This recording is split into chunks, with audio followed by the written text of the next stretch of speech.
El versículo 5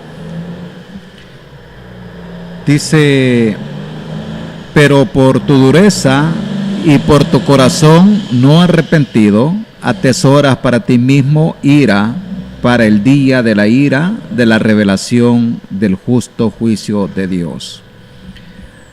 Nos presenta el hecho de que en lugar de arrepentimiento, la actitud del judío se caracterizaba por su dureza y por un corazón no arrepentido. Dureza traduce un término que se usa acá en un sentido metafórico para referirse a la obstinación, la terquedad. Es decir, dice el versículo 21 del primer capítulo: pues habiendo conocido a Dios, no le glorificaron como a Dios, ni le dieron gracias, sino que se envanecieron en sus razonamientos, y su necio corazón fue entenebrecido. Corazón indica la vida interior total que, en este caso, no requiere someterse a Dios, motivo porque estas actitudes, el juicio está acumulando sobre sí mismo ira. El término traducido como acumulas significa atesorar. Dice el Evangelio de Mateo capítulo 6 versículo 20: si haces tesoros en el cielo, donde ni la polilla ni el orín corrompen, donde ladrones no minan ni hurtan. El uso parece ser irónico. En lugar de estar atesorando algo de valor, está amontonando para la ira, es decir, la firme oposición de Dios al mal. El comentario que hiciéramos sobre el capítulo 1, versículo 18, cuando leíamos: porque la ira de Dios se revela desde el cielo contra toda impiedad e injusticia de los hombres que detienen con injusticia la verdad. La ira mencionada en este capítulo y versículo ya se está manifestando. Aquí está reservada para el día de la ira. Parece claro que se refiere al justo juicio de Dios. Revelación es lo que se traduce en términos de la misma raíz, como dice el versículo 18 del capítulo 1. Se traduce como se manifiesta. Aquí el apóstol Pablo se refiere a la revelación del justo juicio de Dios en lugar de la ira. Pero es evidente que las expresiones son equivalentes. La ira de Dios se está revelando en la entrega del pecador a las consecuencias plenas del pecado. Pero queda una revelación futura en el día del juicio. La manifestación presente es un anticipo de la manifestación escatológica de la ira. Ni judíos ni gentiles. No hay excusa. Por eso el verso 1 dice: pero lo cual eres inexcusable, oh hombre, quien quiera que seas, tú que juzgas, pues en lo que juzgas a otros, te condenas a ti mismo, porque tú que juzgas haces lo mismo. Romanos 1:20 nos dice: porque las cosas invisibles de Él, su eterno poder y deidad, se hacen claramente visibles desde la creación del mundo, siendo entendidas por medio de las cosas hechas, de modo que no tienen excusas. Ante el tribunal de Dios, sobre judíos y sobre gentiles, se revela la ira de Dios. Dice el versículo 5: pero por tu dureza y por tu corazón no arrepentido, atesoras para ti mismo ira para el día de la ira de la revelación del justo juicio de Dios. Así es que decíamos, versículo 8 del primer capítulo: porque la ira de Dios se revela desde el cielo contra toda impiedad e injusticia de los hombres que detienen con injusticia la verdad. Pero mientras que en el caso de los gentiles, el énfasis está en la manifestación presente, en el caso de los judíos, está una manifestación futura. El apóstol también viene citando el capítulo 62 del libro de los Salmos, versículo 12, dice: y tuya, oh Señor, es la misericordia, porque tú pagas a cada uno conforme su obra. Al iniciar el versículo 6 de este capítulo 2 de esta carta a los Romanos, dice: el cual pagará a cada uno conforme sus obras, para declarar el principio fundamental del juicio de Dios. El juicio de Dios consiste en la retribución exacta correspondiente a los hechos. Dice el verso 2: mas sabemos que el juicio de Dios contra los que practican tales cosas es según verdad, sin ninguna parcialidad, porque no hay acepción de personas para con Dios. Dice el verso 11. Al decir cada uno, enfatiza la responsabilidad individual. Este principio general se aplica a los versículos 7 y 10, del 7 al 10. Dice: vida eterna a los que, perseverando en bien hacer, buscan gloria, honra e inmortalidad. Pero ira y enojo a los que son contenciosos y no obedecen la verdad, sino que obedecen a la injusticia. Tribulación y angustia sobre todo ser humano que hace lo malo, el judío primeramente y también el griego. Pero gloria y honra y paz a todo el que hace lo bueno, al judío primeramente y también al griego. Vuelve a enunciar también en el versículo 11: porque no hay acepción para con Dios. El párrafo presenta un problema para el intérprete, pero es mejor considerarlo después de haber repasado los versículos. Sin embargo, se puede afirmar que la enseñanza invariable de la Biblia es que el juicio será en base a obras, pero la salvación es totalmente gratuita, es por gracia. Estamos hablando que los juicios del Señor van en base a las obras pecaminosas. El versículo 7 dice la palabra: vida eterna a los que, perseverando en bien hacer, buscan gloria y honra e inmortalidad. Inicia mencionando dos categorías de hombres, los primeros que se caracterizan por dos cosas: uno, perseverancia en las buenas obras, y dos, su búsqueda de gloria, honra e incorrupción. Para algunos intérpretes, la palabra perseverando es la clave.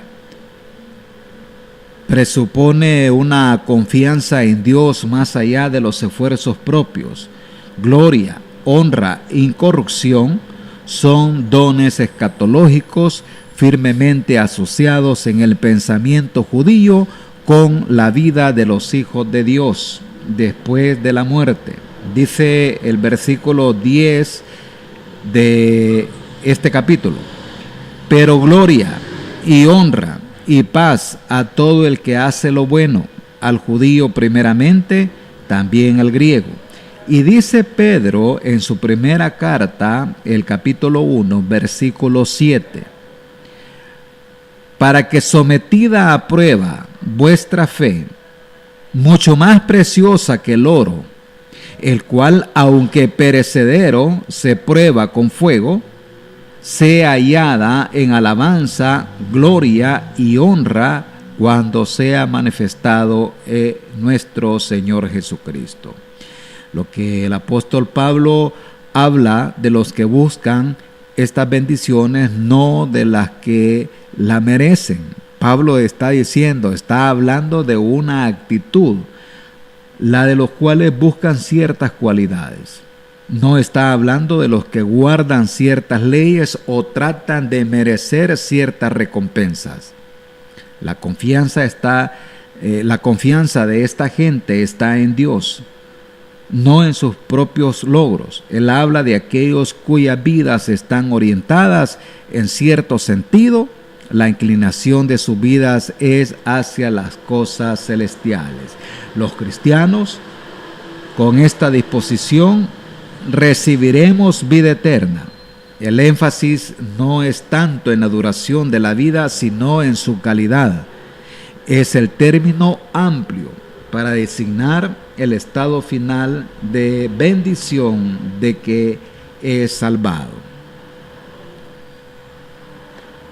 Los de la segunda categoría son contenciosos, no obedecen a la verdad, sino que obedecen a la injusticia. El significado del término traducido como contenciosos es tema de discusión. Recientemente se ha sugerido en el sentido ambicioso o egoísta. Sin embargo, en este contexto parece ser o es mejor entender el sentido tradicional y preferir la traducción rebeldes. Es decir, que la última parte de este versículo recuerda la descripción del hombre que con injusticia detiene la verdad. Ellos están en contra de la verdad, a favor de la maldad. A esta gente le corresponde enojo e ira.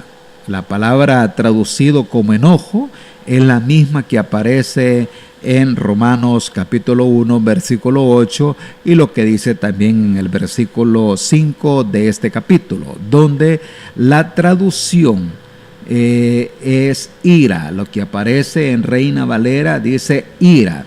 Es el primer término y tiende a enfatizar una disposición resuelta de hostilidad, y el segundo a la manifestación exterior y expositiva. En este pasaje aparentemente son sinónimos, y el segundo término sirve para reforzar y subrayar la idea.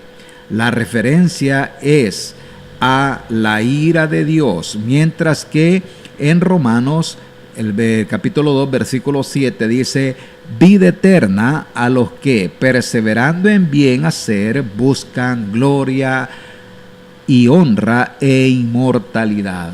Dios da la vida eterna. En este versículo, la gramática requiere que se agregue el sobreentendido y, para quedar finalmente, habrá ira y enojo. Pablo se refiere directamente a Dios como un dador de la vida eterna, pero no lo asocia tan directamente como un agente de la ira. Dice el apóstol Pablo en su versículo 9, él dice, tribulación y angustia sobre todo ser humano que hace lo malo, el judío primeramente y también el griego. Vuelve a referirse a las dos categorías de hombres, pero en el orden inverso. Dice, corresponde al verso 8, pero la ira y enojo a los que son contenciosos y no obedecen a la verdad, sino que obedecen a la injusticia. El verso 10, pero gloria y honra y paz a todo el que hace lo bueno, al judío primeramente y también al griego. En el versículo 7, vida eterna a los que perseverando en bien, buscan gloria y honra e inmortalidad. Y con énfasis en el castigo, es imparcial e inclusivo. Tribulación traduce un término que tiene el sentido fundamental de presión, y es un término fuerte para designar una situación de opresión que se hace inaguantable. Angustia. La angustia traduce una palabra menos frecuente que etimológicamente sugiere la idea de la falta de espacio. Para algunos, cuando aparecen juntas en los escritos paulinos, la primera indica el sufrimiento externo y la segunda el sufrimiento interno, pero posiblemente aquí son sinónimos usados para subrayar la magnitud de la aflicción. Son consecuencias explícitas del enojo e ira, es decir, según el versículo anterior. Sobre toda persona, indica que ni una sola persona que hace lo malo escapará.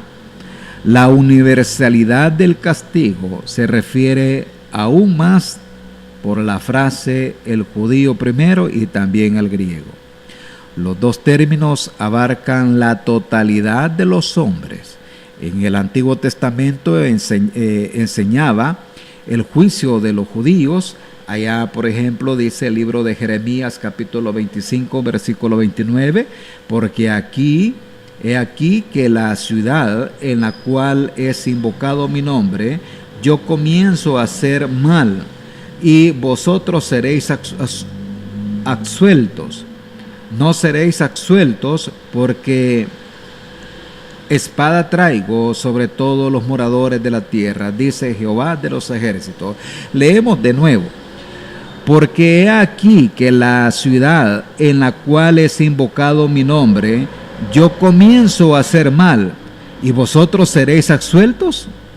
No seréis absueltos, porque espada traigo sobre todos los moradores de la tierra, dice Jehová de los ejércitos.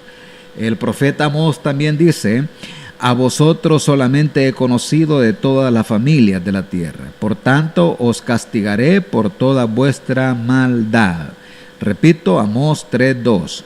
A vosotros solamente he conocido de todas las familias de la tierra, por tanto os castigaré por toda vuestra maldad.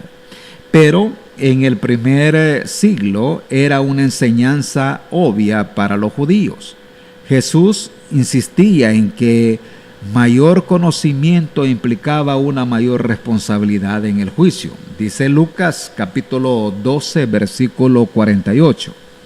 Mas el que sin conocerla hizo cosas dignas de azote, será azotado poco, porque a todo aquel a quien se haya dado mucho, mucho se le demandará, y al que mucho se le ha confiado, más se le pedirá.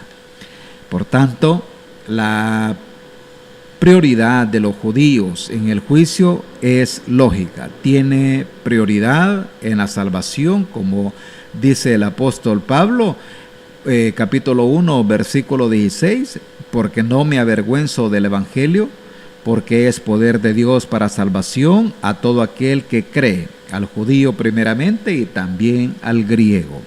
Y la prioridad en el juicio. El apóstol habla de gloria, honra y paz para cada uno de los que hacen el bien.